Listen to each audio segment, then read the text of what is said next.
Hi, welcome to Mindful Conversations. My name is Greg Dwyer. My guest today is Rich Cyr. He's coming back. The topic tonight is the supernatural. Rich, thanks for being on the broadcast today. Thanks for having me back on. So, do you believe in the supernatural? Yes. How so? I believe that there is something out there, like ghosts and spirits, but I think a lot of it is made up. And I'll tell you what I mean. Right. I love going on ghost tours. I've been on so many, like in New Hampshire, Rhode Island. Salem was a good one. Have you ever been in Salem on Halloween weekend? Yes. That's insane. That is Salem's Christmas. That's crazy. Oh my God, everybody's dressed up, everybody's having a great time. But on the ghost tours, I noticed this. They're always the same stories, but with different names. And I'll give you an example. Okay. Oh, you know what? There's a woman here. She died of loneliness because her husband went out to war. He never returned, so she's waiting for him to come back. I mean, every ghost tour I went on has that. So I think that a lot of that is made up or maybe embellished for effect. Sure. And it's very interesting. It's theater. Yeah, it's theater. It's not real. Exactly. One time I went to Ireland on Halloween weekend. Yeah. And I went on one of those ghost tours, and they took us to a grave site, and it was wonderful. Yeah. But, you know, I wonder if there really is a supernatural. If you talk to Penn and Teller, you know, the guys that do I love that Penn show, and Teller, yeah. Fool Us, they do not believe anything supernatural. No. Everything is natural. There's no spiritual realm at all. But you definitely believe? I believe there's something, and I'll give you some examples why I believe. But one thing about Penn and Teller, which I love, because they have a show called BS. Yes. And they debunk things. And one of my favorites was where they debunked the Ouija board. How did they do that? What they did was they said, okay, let's see how the Ouija board works. And they're going, yes, yes. They're just no, pushing it? No, well, it's going. So then he said, all right, we're going to blindfold you and see if you could do the same thing. They turned the board around. Oh, they did. So the person didn't know the board was turned around. So where the yes should have been, it was the end of it. Where the no was, so they thought that they were just maybe like they didn't realize they were doing it, but it was subliminally pushing the.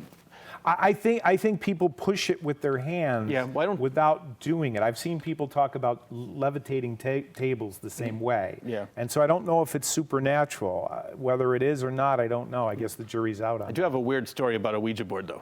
When we were little, I was always asking the probing questions. Like what? Like I said, when's my brother going to die? Oh, no. You know, my brother knew when he was going to die. He knew exactly the date and the month and the time of day that he was going to die. Wow. Because the judge told him.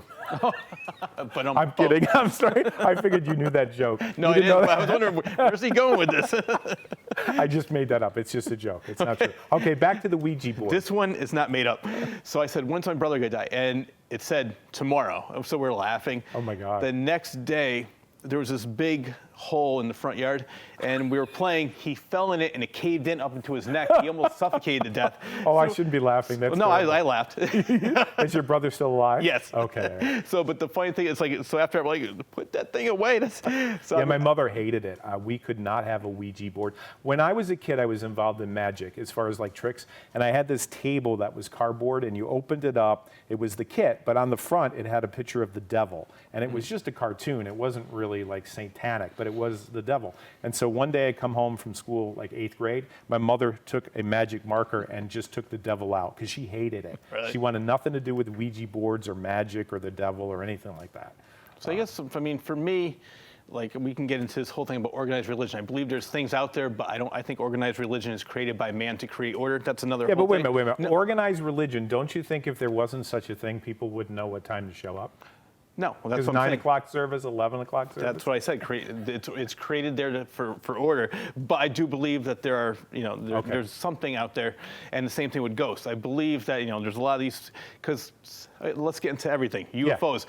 Yeah. Wait a minute. UFOs. UFOs. How did you jump into that? Because the example I'm going to give is like every person who was ever abducted by an alien is like the least reliable source. I know a guy in New Milford that swears he was abducted, and his friends, that he lost, I don't know, a couple hours. Are you saying he's not credible? I think a lot of people aren't, but there is one woman that she didn't work there when I did. I used to be years ago, back in the 80s, I was a telemarketer. And You were a telemarketer? Yeah. So was I. Really? How long did you do that for? 5 long, grueling. Did you like it? I actually liked it. I hated it. Where did you work as a telemarketer? It was Johnson Directory Division in Cheshire. I worked in, where was it? It was called Stage Door Music. Oh, And I so, know. You know it? So we sold the decals for the Fraternal Order of Police. And the only rule of thumb is you couldn't tell them you were a police officer because you weren't, you know? And the line was, if they said to you, "Are you a police officer?" You say, "Ma'am, they don't allow me to carry a gun." That was it. But you still asked for the donation, you know? Did you tell them that brother joke? No, I didn't. But we had a $10 gift, a $25 gift, a $50 gift, and $100. And after a while, you just played it as a game. Well, the funny thing with me is we updated the city directory. Okay. So we had to ask people if there was anybody in the household over the age of 18. Why? And because then we could add them to the directory because they weren't a minor anymore. Okay. Everybody, my dog, my cat, my dog, my cat. So finally, I got sick of fake laughing. And this one woman said, "I don't know if you heard me." I said, "Yeah, I heard you." "Young man, you need a sense of humor." And these are the good old days when you had real phones where you could slam the phone down. Yeah. But anyway, the reason I bring this up Yep. was because before I worked there was a woman who claimed she was abducted by an alien, by a spaceship on her way to Hammonasset. No, but listen up. I'm sorry. Before you it laugh. just sounds crazy to me. I know, before you laugh. So my boss and I were talking about this, and she said, I don't know if she was crazy or not, but she said that they had an implant in her and they were watching her. But every day at 3 p.m. there was a black helicopter that would fly over the building. When she quit, no more Are helicopter. you kidding me? That's what she told me. Oh my goodness. But- that's insane. Yeah. So I think all these are related, like aliens, Bigfoot, ghosts. I don't really believe, I think that, I mean, for us to say we're the only forms of life out there, I think could be a little bit ignorant, but I think there's something to do with aliens. But here's the question I have, and I have not figured this out, and I think about this all the time. Not all the time, but sometime. If you think about the universe, you can't comprehend a universe that goes on forever, and you can't comprehend a universe that is finite. So if the universe goes on forever, I just can't take that in. Or if it doesn't go on forever, you know, they talk about the fact that it might be expanding, and I'm not a scientist, but there's a mystery there, and there's a mystery, I think, with the supernatural. Yeah. Well, I think one last thing about UFOs. I think one of the biggest cases was Betty and Barney Hill back in the 50s. Oh, I There heard were the a couple. story. And what was so intriguing about it was they were claiming under hypnosis that they were at this planet and she drew the whole solar system. And they said, this doesn't exist. And then it wasn't until years later when we had the technology to find, we had the telescopes that were bigger, they're like, oh wow, that actually does exist. So I mean, just a weird coincidence under hypnosis. Sometimes I think hypnosis is suggestive. So I mean, Well, it can be. In fact, I have a friend that's in the Boston area, and she was under hypnosis because she was grinding her teeth. Her name's Sylvia. And the doctor or the person that was putting her under said, there might be something to you grinding of your teeth, and they connected it to a rape. And I thought, is that a fake memory? But she called the neighbor and found out that it had happened in the neighborhood, and so it can be real. But getting back to the supernatural, I remember when I was a kid in Newtown, it was the Warrens. Oh, yeah. It was Lorraine Warren and Ed Warren, and they went around and they went to houses, and I thought at the time, this was in the 70s when I was a professional magician, I thought it was all fake. I just thought this is just BS, showmanship. But do you believe they were real? yes and no. I've been over their house several times. I've been to their museums. I've seen the real Annabelle, which is a Raggedy Ann doll. Yeah. It's not as scary in person, but You didn't open up the case, though. no, they wouldn't even let you near it. I mean, there's all these signs like don't touch it, and like Ed was over there shining the white light on you, trying to like keep the demons away. But I do believe in the supernatural, but I think that mostly Ed, I can say this, he was more about the money. He was? Yeah, he was all about and I think that sometimes he would, like Amityville Horror, for example, they proved that that was a fake. It was a fake. Yes. Now, I've gone by the house. I think it's in Long Island. Yes. Tell me why you think it's a fake. Because the lawyer, first of all, sued the Lutzes because he says, I helped make this story up, and I want part of the money for Are the you movie. kidding? Wow. And then I think that he was they even admitted that they were just trying to get him on a insanity charge, because he killed his family. Right. But when I was talking to Ed, oh yeah, no, it's true. Yeah, it's definitely true. So I think that, some of the things that he was investigating, he just loved being in the spotlight. That's why, in a way, I feel bad because The Conjuring came out after he died. The Conjuring is about their life. Yeah, I saw that movie. Now, how much of that movie is true and Nothing. Nothing? I'll tell you why, because I have a podcast called The Claw's Corner. Yes. I interviewed Andrea Perrin, who was one of the daughters of that family in Rhode Island. Okay. And she told me the real story. There are a lot of weird things that happened. Like, I guess they did, I don't know if you remember in the part where they did the exorcism. Yes. And she levitated and she was thrown against walls. According to her, she said that did happen, but most of the movie is just like Hollywood BS. Right. Right. Again, it goes back to this concept that not everything you read or everything you see is really real. Yeah. But according to what she said, she's written 3 books. Light of Darkness, House of Darkness, House of Light. And they're going to supposedly, last time I spoke with her, she said they're going to make a movie for each one of her books. Okay. So hopefully it does come out, and that tells the real story, if you want to believe it or not. But she does have a lot of interesting stories, and I think they were even more interesting than what the Hollywood came out with. Mm-hmm. Well, here's a story for you. 2006, a friend of mine that lives here locally asked me to come over to her house because they had someone that they believed was possessed. And they wanted to see what I had to think, about the whole situation. And then through that, I was introduced to John Zaffis. Do you know John? Yeah, he's the nephew of He's Ed the and Lorraine. nephew of Ed and Lorraine. And he thought the real thing was going on, like there was some demon activity. And then I sat down with him at his house here in Connecticut, and the things that he told me, I believed that, exorcisms happen, that the supernatural is not something to play around with at all. Yeah. I agree with you on that one. And I can give you an example about that. I do have an example of a lot of things you're talking about. Yeah. My brother, who is not, I know him, he doesn't really embellish, he doesn't lie, when it comes to things like this, but he said, I had the swearest thing happen. He goes, I'd come home, I thought somebody was breaking into my house because there would be a DVD on the floor, things would be moved, and he got worried that somebody was like coming in when nobody was around. Then one time he was like half asleep and he felt a tugging at his leg, and he's like nodding out. He opens his eyes, sees this old woman hovering over him. So he closed his eyes, opened them up again, she was still there. He started freaking out. So I heard the story. I said, oh my God, that is great.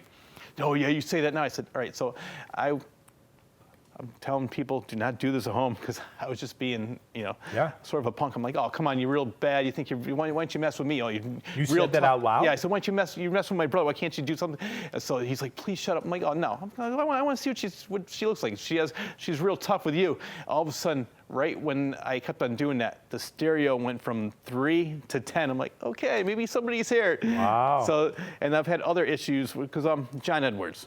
Yeah, well, what do you think about John Edwards? I think he's a showman. I've never seen him in person. I have. But I have friends that have seen him.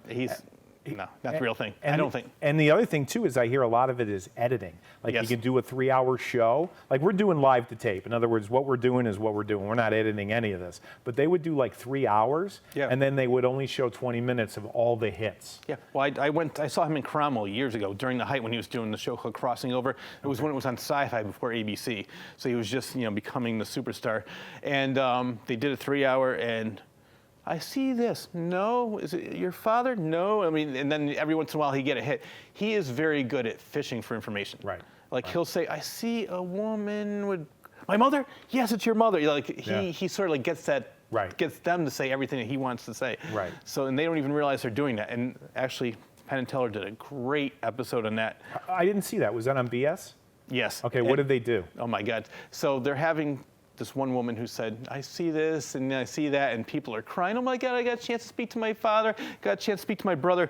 So they had this other guy come out and say, he's doing the same thing, he's getting them to cry, they're talking to their family members, and at the end he goes, I just want to say, I'm a complete fraud. I'm a friend of Penn and Teller's. I have no ability to do this at all. And he just showed how easy it is for people to be manipulated. Well, it's general. It's like general information. If I say something to you, like I don't know you that well. We've worked together a few times, but I have this strong feeling that when you were a kid, Rich, you had a was it a pet? Did you have a pet? See? No, yes. Did you? You did. Yes, have, I did have a you pet. did have a was pet. It a dog? Is it a dog? A dog. Okay. It was a dog. You did know. Was it a male dog? Oh my God, how'd you know? Seriously? Was it a male dog? Yeah. Okay. But Now, if I could tell you the name. Yes. It's, you know what, we'll have to take a commercial because I don't know. Well, no, the best part is actually what Penn said. He goes, when they're talking to the dead, he's like, they can't, everything is so mumbled, but in her life, she was so lucid, she was so fluent, and she could speak clearly, but all of a sudden now, she mumbles, and it's like, why is in her death is she, so there's, I think. Well, do you know the story about Harry Houdini? Yes. Okay, so he's buried in New York, not too far from here. So, he was really close to his mom. He was really a mom. And they really tried to rip him off. Oh, yeah, no, you have your dead mother. Yes, yeah, yes. And then, so he goes to this seance, right? His real name was Eric Weiss. He's Jewish. Harry Houdini was just the name that they came up with, and a lot of the story is not even true, but this is true. So he'd go to these psychics or go to these people that were doing the mediumships. They'd all be sitting around in the dark, and the mediums would say something like, your mom's here. And he'd get excited because he really missed his mother. And then the psychic or the medium would say something like, Harry, I love you, Harry this, Harry that. Yeah. And he was so upset because his mother would never call him Harry. Yep. His name was Eric. And so, he went That's on a great. rampage trying to show that these people were completely false. But you believe that some of this is true? I think that maybe I'm just saying, I've never seen this. Maybe some people do have, but the people that do have that power to do that aren't out there trying to make a buck out of it. They're not, are they? I don't think so. I think that the real ones are quiet. They're doing it maybe, Right. like on the side, but they're not out there trying to like, oh yeah, give me $10, I'll talk to your dead mother for you. Right, at a carnival. Yeah, at exactly. A carnival. I know a guy that's a magician. He travels around all over the United States. He makes about $150,000 a year. But he really hustles. He does schools, he does, all of these different parties. He's a nobody. Nobody knows him. And he said to me one day, he goes, you think about these big top professional names that you know. He says, most of these people are broke. They're faking it. He says, if you really want to be successful as a speaker or a magician or an entertainer, it's not about showing off. It's about working hard. And maybe in the psychic world, the same thing is true. These people like John Edwards, these people that write books. What about the Long Island medium? Do you know anything about her? I've heard that term. But Okay, you don't know her? No. So I was down at a Barnes & Noble like 5 years ago, and I never met her, never read her book, never watched her television show. And so in Barnes & Noble, they have a book signing. You had to pay $20. And there was a line that just went on forever, from like 9 o'clock to maybe 3 or 4 in the afternoon. And I was like the last person in line. And I never met her, never followed her work, never watched her on television. So I just had something to do. I wanted to do it. So I get to the top of the line. She walks over, gives me a big hug, and she says, my greatest guest, my greatest fan, the one that waited the longest. And I thought to myself, I don't even know you. I've never watched you. I don't even know who you are, but you're not right. Yeah, exactly. That's funny. Getting away from medium for a second, I do want to say one story that, Sure. and I can show you the picture afterwards. Okay. I was on a ghost tour. You And were? Yeah, I've been on several ghost tours. Okay. Like I said, and this one was a Mystic. It's a very good one if you want to check it out. Okay. But they were talking about this building. So there's two little boys that were killed during the Civil War, but they have a great sense of humor. They love to fool around. They love to show themselves. So I was across the street taking pictures. I saw the picture. Yeah, and so then afterwards, I loved the fact, because remember the old days of like disposables?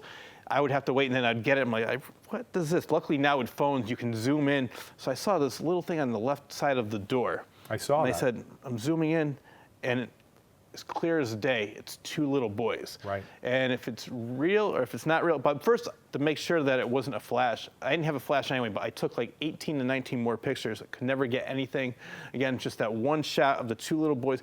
And what makes it kind of odd is that I could see if I got that picture and the story had nothing to do with that. So It Right. was like the wife waiting for the husband to come back. Right. But this was the story, two little boys, and that showed up.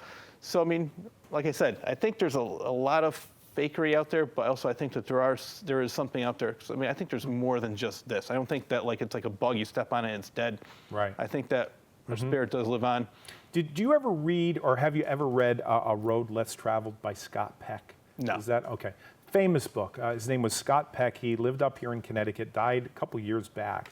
But he wrote a book called The People of the Lie after The Road Less Traveled. And then after that, he wrote a book called The Glimpses. I think it was called Glimpse of the Devil. So what happened was he writes this book called The People of the Lie, and Malachi Martin, who was a Jesuit priest, calls him up and says, I want to give you a recommendation for your book, and let's go out and have lunch. They got together, and Malachi Martin asked him to do exorcisms together. And he did. And the last book, I think it was the last book he wrote, called Glimpses of the Devil, it's 2 accounts of 2 exorcisms that he was involved with. Wow. And then this is what's really scary. Shortly after that, he died. And I'm telling you, it's kind of one of the books that if you read, you know it's not made up. I mean, Yeah. Scott Peck was either a psychiatrist or psychologist. It wasn't somebody that was trying to draw attention to himself. So it kind of lets me think that there's something to the supernatural. Well, again, that's what I said. Like, people that are not drawing attention to themselves, not really trying to make a buck out of something. Right. Those are the people that I think to me, they're more legitimate and more credible. Right. But getting back to the Warrens. Yeah, the like I said, Warrens. I've been over their house several times. And like I she told you just back died when recently, she right? died, Around yep, from Easter time. dementia, unfortunately. She was the nicest person in the world. She was. Yeah, she was. Ed was okay. Ed was on, but he was more about the business, like I said. Lorraine will talk to you for hours and hours and hours. But when I was there, they were showing videos of exorcisms that they were involved with. Wow. So it was interesting. But the question I had for Lorraine, because they showed him and he was pushed over the stairwell. And I said, how is he not breaking any bones? Oh, because God's protecting him. I said, no, but I know the devil supposedly, or a spirit, is doing this, and he's possessed, but how is he not breaking any bones? And she really didn't have a good answer for that. Right. Because, I mean, it's the body is still there, but I don't know. And actually, it's funny because I saw that video. There's a movie called The Nun, which is part of the Conjuring series. I saw that. Yeah, all right, remember at the very end, they were showing that video of the exorcism? Yep. I saw the real one. You did. That was at their house.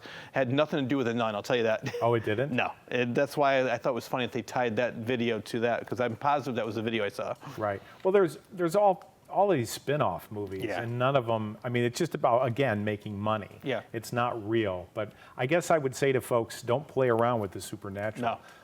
I think it's real, and I remember when I sat down with John Zaffis and he Yeah. wanted me to get involved in some level, and I told him no. I says, I don't think so. And one of the things he said to me was, and I'll never forget this, we're sitting in his living room, and he goes, all I can tell you is this: if you decide to get involved and you step over the line, he says, you can never go back, never go back. People will never understand what you're doing, why you're doing it.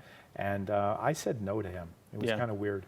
Yeah, no, I agree with that. And I never ever, I mean, besides, like I said, with my brother, and I've done it other times where when my grandfather died, and I was actually watching Don Edwards. He goes, if you want the spirit to know you're here, tell him. I said, come on, I know you're here. Why don't you show yourself? I'm like, oh, stop being such a wimp. I'm using other words. All of a sudden, bam, my stereo turned on. I'm like, Wow. okay. And then for like the next couple of days, like, remember the old phones was like cordless, but you Yeah. have to hit call? Yeah. So after I was doing this, my phone would ring once. I'd walk upstairs, the call button was on, and I'm like, all right. And all of a sudden, I hung it back up. About another 20 minutes to do it. So that happened for about a week. So, I mean, I don't know. Like I said, some weird things have happened like that where, Yeah. and that's just me, unfortunately messing with them, which I really shouldn't, because I believe that if you Yes. cross that line, yeah, you're right. Well, Sometimes the advice that I have received is never call anything out. Yeah. I can call you out and say, hey, Rich, whatever. But to call out the spirits, to invoke them, is probably not a good thing to do, whether you believe it or not. It's probably not good to go around a graveyard and say, hey, where are you? Show yourself. Yeah. Or Oh, yeah, no, possess this body, please. I don't think that's a good thing to do. Oh, no, I agree with you. Like I said, I was young and in my 20s. Okay. You're not playing with a Ouija board anymore, No, are you? no. Okay. Not since it almost killed my brother. We can laugh about it now. Yeah. So what do you think about Halloween as far as that? I mean, you know That- the origin of the whole story, or I do know the origin, but that to me is I love that holiday. I love that time of the what do year. you love about Halloween? It's just fun. I just love scary movies. I love the macabre. I love like going to the haunted houses. I mean, the fake ones. Right. And I love going on ghost tours. And that time of the year, it's just like, I don't know, to me, it's just that's a lot of people like Christmas the best. Right. Or Easter. Halloween is my favorite holiday. You're not the only one. I met somebody at a conference. They absolutely love Halloween. And I was talking to somebody, I think this week, that does not celebrate Halloween because it's just pagan. But, it depends on how you look at it. Exactly. I guess. I look at it as fun. I don't Right. I don't think it's evil. I don't think it's good. I think it's just fun. Right. I mean, not everything has to be like, oh, this is bad, this is good. It's like it's everybody's perspective.